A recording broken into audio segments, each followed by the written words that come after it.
Recently updated UK drone regulations stipulate that your aircraft must remain in visual line of sight at all times. Now that means that for smaller drones such as this DJI Mini 2, you're only going to be able to go on shorter flights because anything more is going to push you outside of the boundaries of the law. But before you get tempted to replace your Mini 2 or Mini 1 with a larger model, just remember that such aircraft are going to have even tighter restrictions in other areas. So if only there was a way that we could continue to fly these smaller drones that have fewer overall restrictions, but while still maintaining a further visual line of sight. Well, perhaps we can. What I have here is a Cree strobe light. I'll just show that to you. It's a very small device. And what this does is attach onto your drone, creating a bright strobing effect, hence the name, that is far more visible in the sky than if you were just flying this thing bare. And today we're going to be putting this to the test to see what difference, if any, in practice it actually makes. And it was fellow YouTuber Gavin HR who made me aware of these Cree lights, so I will drop a link to a video he made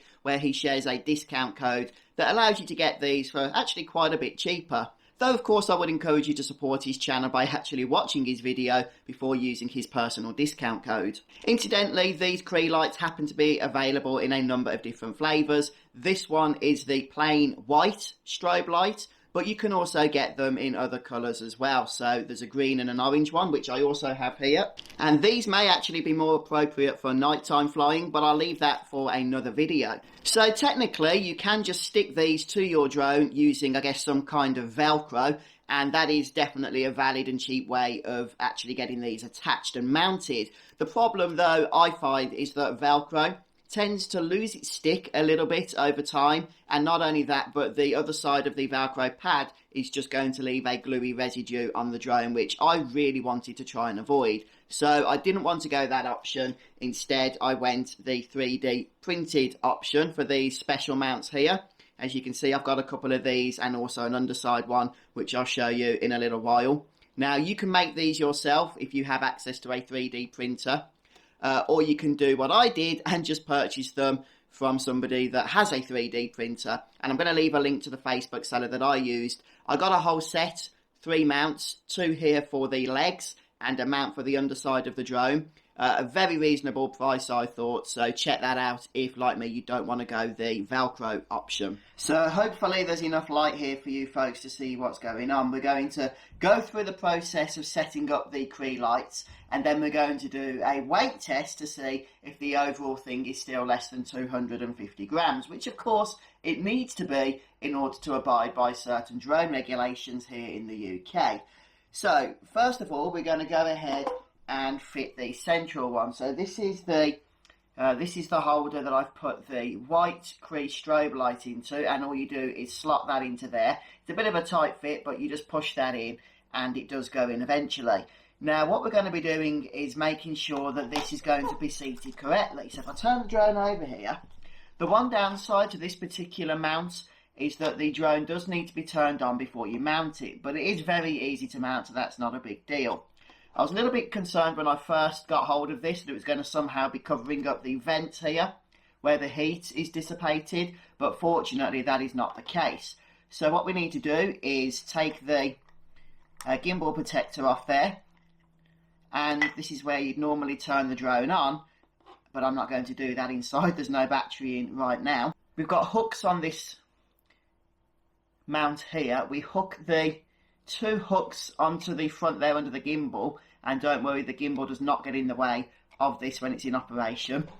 And then we just sort of clip each side in to put into position there. And once that thing is mounted, it is well and truly mounted. It isn't going anywhere until you choose to take it off.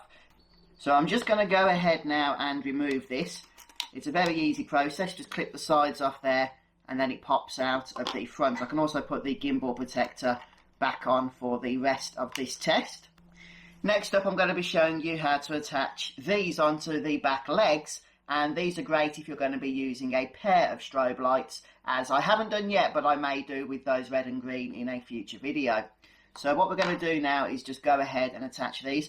Of course, you just slide your strobe light into the mount first, and once you've done that, we're just going to rest the mount on top of one of the back legs there and slide it round. It's a little bit tricky to do whilst on camera, but there we have it. So we just put that onto the top there and then just move it round, just like that, into position. And once these are in place, the props do get fairly close to those mounts, but they do not hit them at all, okay? So what we're going to do now is a weight test. Okay, so let's go ahead with the weight test. We're at 0 grams at the moment. First of all, we've got the drone itself, which without the battery comes in at 158 grams, and then with the battery comes in at 237 grams. So quite a ways under that 250 gram limit. I have got the gimbal protector and the propeller holder thing off, of course, as we would do in a flight. So next up, let's go ahead and pop a couple of the strobe lights on. So 241,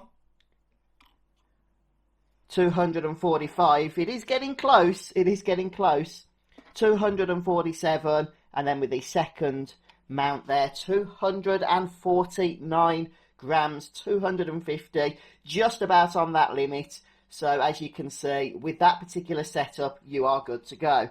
244 grams. So if you are concerned about that weight, then that is definitely the better option. However, even with the dual mount option, you are not above the 250 gram limit. Okay, so I've got it mounted into the underbelly mount. I'm just going to turn that on. Maybe you can see that then. Just takes a few seconds of holding down the button and that should come on. There we go. I don't know how that's coming through on camera there, but it is very bright. So let's go ahead, get this onto the drone, get the drone into the sky and get this into action. See what difference, if any, it happens to make. And I'm a little bit concerned about the fact that we are -5 degrees at the moment. So quite a ways below the optimal operating temperatures for the drone itself. So hopefully the drone itself will last throughout this test, and that the battery, which I'm keeping warm in my pocket right now, will be good to go as well. So I'm just going to get into position here and then we'll get set up. And please don't forget, folks, you might want to consider subscribing to my channel to be notified of future DJI Mini 2 videos. Now, the annoying thing is I'm going to try and set the camera up so that you guys can actually see the drone in the sky at certain points during the test. But I don't know how well that's going to be captured. So in either case, I'm obviously going to be very honest with you in terms of what I can see here on the ground with line of sight. And hopefully we'll get some of that on video. But if not, at least you know the situation.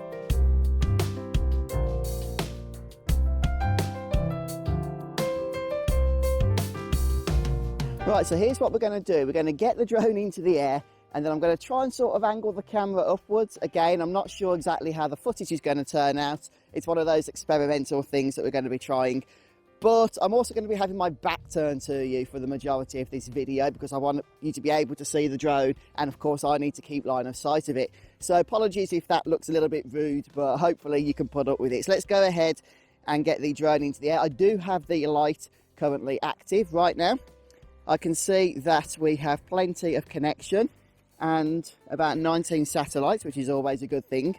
So let's gain our initial bout of height here. Just going to hover for a few moments. I don't know if you guys can see the light there on the underside. I'm going to be glad to turn around in a moment because the sun's right in my eyes here. So let's just go ahead and move past me a touch. And gain a little bit more height, then I'll come and turn the camera around, or turn it up so you guys can see it a little bit easier. Okay, I can see that strobe light already, although that's not exactly an achievement at this particular distance or height. Huge bird of prey above the drone. Please go away. Leave us alone. Okay, right, I'm just going to come and reposition the camera. So let's go ahead now and start getting some distance, shall we? In fact, let's get a little bit more height first of all. And I'm going to try and keep this in shot as much as possible. If we gain height to about 50 metres for now, and then let's start getting some distance, some horizontal distance. And straight away, at 60 metres, I am very much seeing that drone still with that strobe light. Yeah, don't forget it's very bright out here today, so the fact we can still see that light is an impressive feat. So I'm going to try and reposition the drone so it doesn't go out of shot, but hopefully that's okay there. We're now at 180 metres horizontal distance. One of the things I'm going to have to test out as well, because the strobe light is on the underbelly of the drone, when it pivots forward, is it still going to be visible once it's coming back to us? So I'm just going to get it to about 300 meters. So let's go ahead and just turn the drone back to us. And I'm going to see if I can still see that light before we take it any further distance, as we sort of angle it back and then head back towards us with the drone pivoted downwards. But I can clearly see that it's harder to see against the bright sky when the drone is pivoted the other way. So that is something we do need to be a little bit wary of. So let's continue back to 300 meters once more. And I'm trying to do as much of my flying at the moment without using my phone screen, apart from to check the distances. I don't know if you guys can still see the drone on camera. Hopefully you can. It's still very much within visual line of sight for myself. What are we getting at? 500 meters, and I can still see it. The thing is, the light is certainly not as bright as it was back here. But the fact that that drone is still visible there, so I'm going to turn around. We got to 654 meters, which is about just under 2,000 feet, I think, which is pretty darn impressive, actually. So I reckon that with this strobe light, we're about doubling our VLOS in the brightness of the day, of course. So when we come out at night time, and if you guys want to see a video of the nighttime flights with those other strobe lights, then please do let me know in the comment section. But if we do that, then I expect we'll be able to get even further than we have been able to today. But let's just bring it down. And that strobe light is still very much on the blink, in a good way. On the blink is a phrase in the UK that means it's broken. But in this case, it's literally on the blink. So what do we get to? About 650 meters, was it? Or just under about 2,000 feet. I suspect on a darker day you'll be able to get this drone even further, but we're already angling the strobe light here right into the brightness of the sky, and despite the cold weather, it is one of the brightest days that we've had in a good while here in my area. So that's why I wanted to get this test done. This is like really the worst case scenario, and we practically doubled our visual line of sight. Alright, so let's get this thing landed and get back inside to share some final thoughts of the white Cree strobe light here. Okay, in conclusion then, it is first of all worth mentioning that we were testing this strobe light in the worst possible scenario, in the sense that the sky was as bright as it's ever going to get, which means that we automatically have reduced visibility of the strobe effect itself. And yet, even with that worst case scenario in play, we still gained absolutely increased visual line of sight. Now, these particular Cree lights may not be the cheapest option on the market. You can certainly spend a lot less if you want to, but as the old saying goes, you do get what you pay for. And I believe the brightness of these does make the money worthwhile, or does make the cost worthwhile. But as always, please do share your own thoughts down in the comments below, and all that's left for me to say is thank you for stopping by, have a wonderful day, and until next time, happy flying.